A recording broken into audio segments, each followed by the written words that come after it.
What's up, guys? We are headed out today to play some cash. I have my just left the country club, but I don't golf. I'm just there for the beers and gambling look on, V-neck, polo, you know how it is. Let's see. Let's get into this action.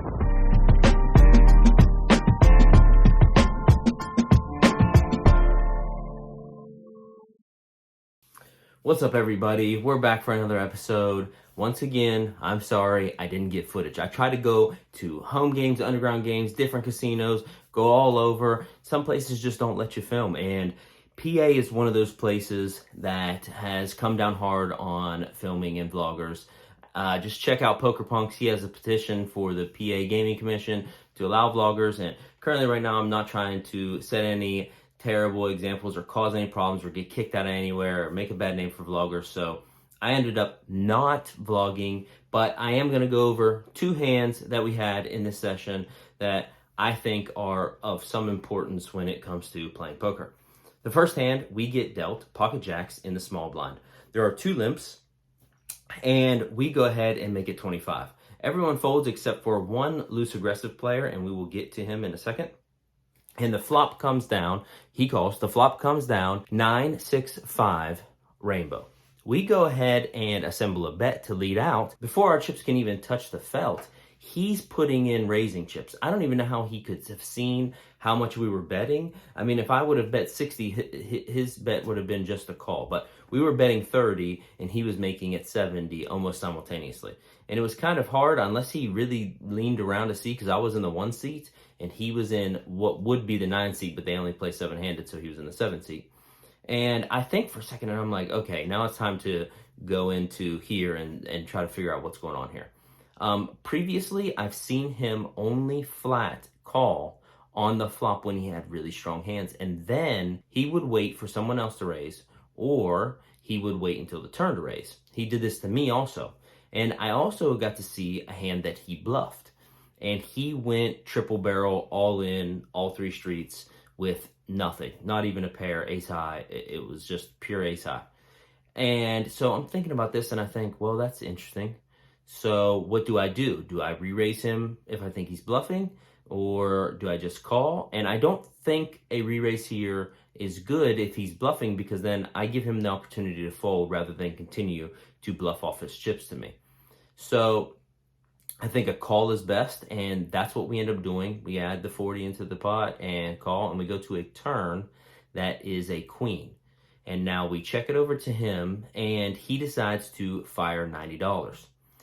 I think for a minute, and I'm like, well, I don't think he would be betting a 9 here once the queen comes. I don't really think, honestly, with as aggressive as he is, that he has too many queens in his hand, because he would have raised those pre-flop, in my opinion.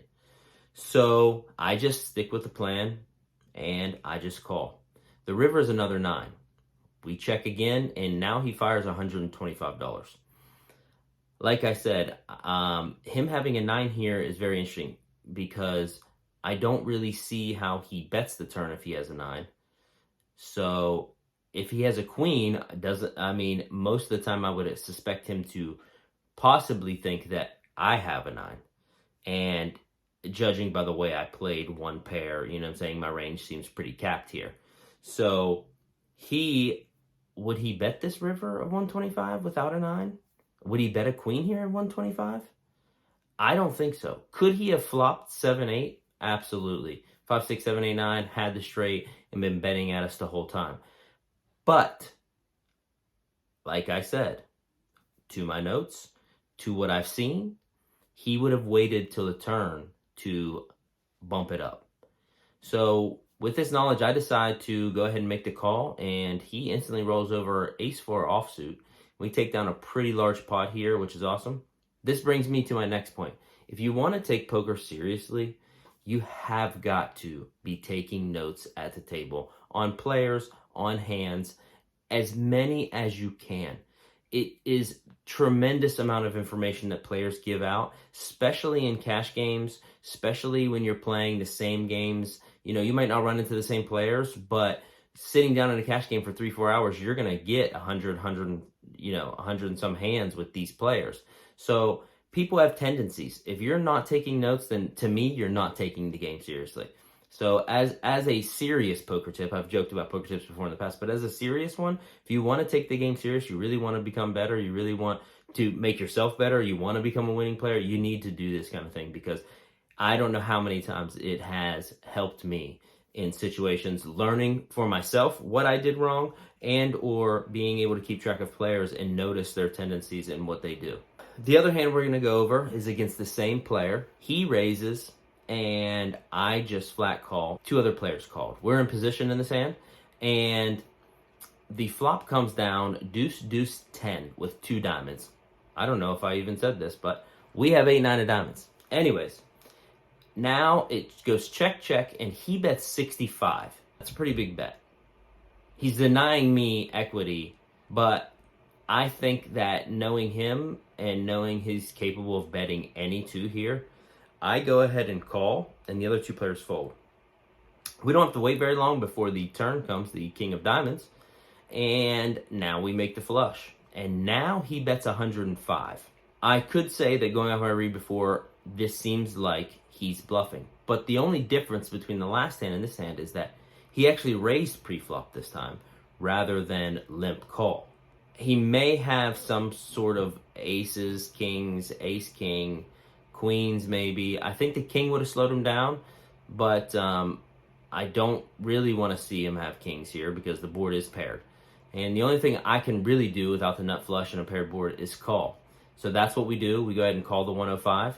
And the river comes a brick. I want to say, I even wrote in my notes it was a brick, but because I'm taking notes super fast, but I want to say it was like a 6 of spades or something that was meaningless. And now he bets 175, and I go well into the tank because I'm like, man, could he have it here? I mean, I think he could, and it felt like he thought he had the best hand. The only hands I'm really worried about with him raising here is like pocket kings. He turned the boat, maybe pocket tens. I don't really, I mean, judging by what I have on him, he didn't seem like the player that would raise ace deuce, ace 3, ace 4, because he's limped it before in the past and then bluffed. So I go ahead, and after thinking for a while, I decide to make the call. And I roll my hand over, and the dealer makes a joke and saying, oh, tough call. But really it was. I mean, you have to think about situations like this because I don't have anywhere close to the nuts. And he ended up having pocket aces, so I think he thought his hand was good the entire time. And that's why I kind of got the feeling that he was strong, also given the fact that he raised pre-flop and kept going with it. But we ended up winning a big, big pot right here.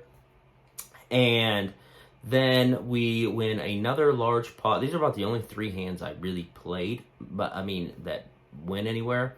And we won another huge pot with a player. We didn't get to see what he had, but he raised. I called. 2 other players called with 5. I called with 5-3 diamonds. Flop was 5-3-4. He bets 25. I raised 75. He jams all in for like 300 effective, and I just call it off. And I think he puked at the table whenever the run out was 6 king, and he said, I said 2 pair, and it looked like the vein popped in his neck. But he folded, so we won that one. And we end up in this game for 300, out for 1,245. So the bankroll is going in the right direction. Let's go. We need that. Headed to Vegas this Friday.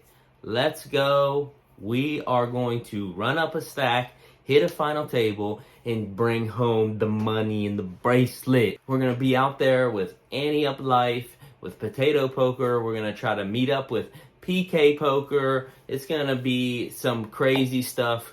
We are going to play the Colossus for sure. After we win that, may play, I think there's an online event. I think we're going to play some cash. There might be a meetup game we can go to. If anyone out there is watching and you're out in Vegas from the 24th to the 29th, please hit me up on any social media, anything like that. I'll see you guys real soon.